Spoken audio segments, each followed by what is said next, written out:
problems. Then he talks about a bell curve for people who have learned statistics. He recommends that people unlearn it very quickly. So he recommends that please make a conscious effort to forget all the normal distribution, mean, then 1 sigma, 2 sigma, 3 sigma, 6 sigmas, all that you have learned. Please try and unlearn that, because that is among the most dangerous so-called knowledge given out by school teachers and professors. He says that this system works very well for what he calls mediocrista. If you are measuring height of people, this is the average height, this is 3 sigma, most of the people will lie within this range, and this is the probability, that is alright. But if you try and apply those same lessons to how much the stock market can fall in a single day, or how much losses can come from subprime securities, or how much foreign exchange markets can move, then you will get very wrong results. So he said that most of the problems that that we were faced with by all these models going wrong, or all the financial institutions going bankrupt, were on account of incorrect application of statistics. Wherever the range of values is so high, the typical statistical models break down.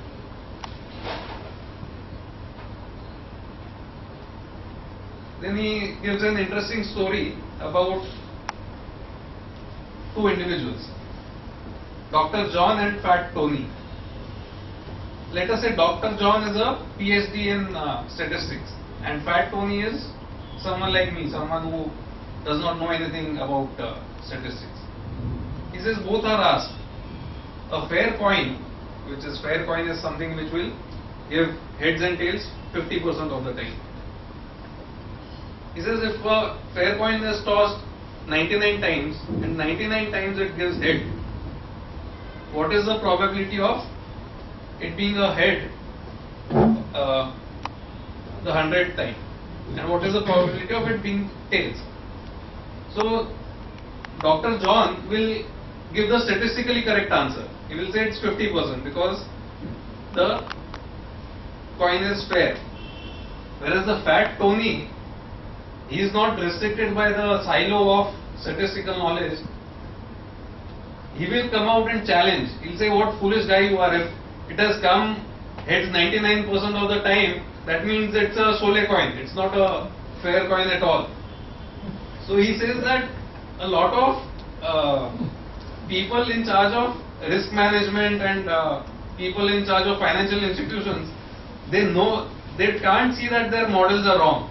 They go with some incorrect assumptions and they keep trying to fit reality to what they have learned in their textbooks. Whereas lay people are able to clearly cut through all the jargon and clearly say that this is what reality is. Okay. Anything wrong that we can find in this statement? Two girls. Correct. Most people would read it in one line. A bird in the hand is worth two in the bush. In mind, we tend to jump things. We don't go sequentially. There are two sections in the brain. One is which takes inputs and processes the input. The other part of the brain is which tries to seek patterns. So all the people who do technical analysis or who try to find patterns, that this is the resistance and this is the support level and all that, it has been shown that you can generate those same kind of charts by using random numbers. So really there's no difference between the movement of stock prices and movement of random numbers, but still people try to find patterns out of anything and everything in life. So this was another point that he makes in his book.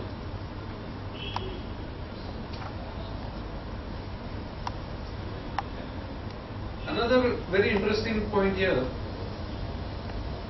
when we go to the casino and we are either casting a die and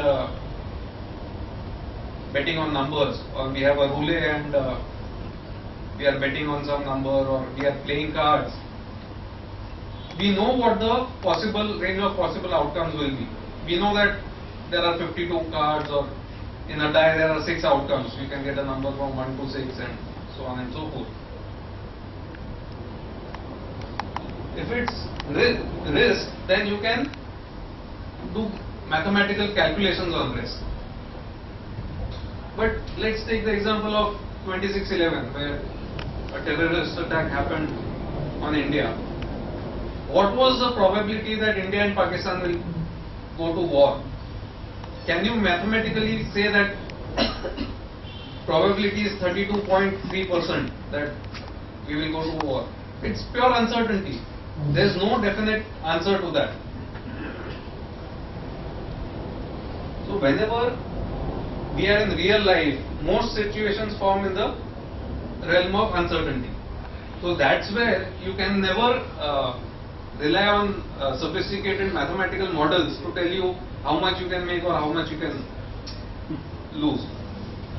What you can do is you can only have a process whereby you can ensure that you don't lose too much, and if you gain, your gains are large enough.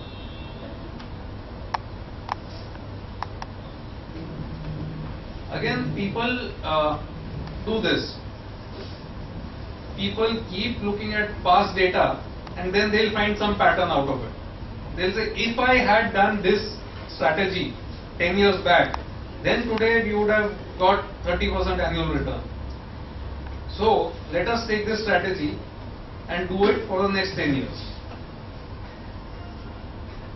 If you take any past data and keep on fitting various equations to it, you will come across some equation that fits and which will give you a magic formula, but which may break down when applied in real world over the next few years.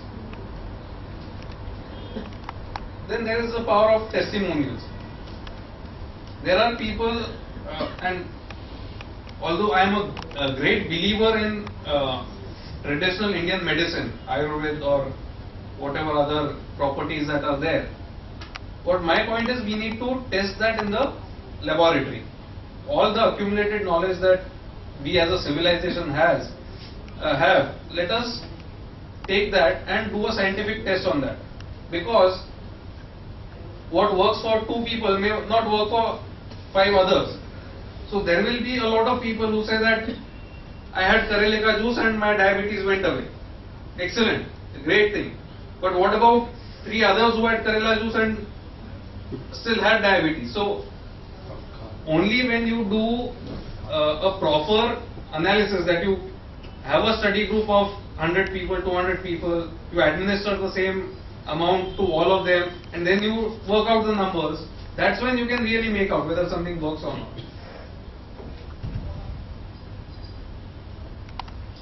Another interesting point that is there in the book is that our mind is selective. Whenever an event has occurred and some amount of time has passed, we will have a different memory of what actually happened. Something which was completely unpredictable, our mind will play games and tell us that we had actually seen that coming. And this is a slightly technical aspect, and there are a lot of examples in the book, so I'll not dwell too much on it. But he has shown it with research that the memory that we have of distant events is many a times colored, and it's not to be relied on completely. Self-deception, isn't it? Self-deception.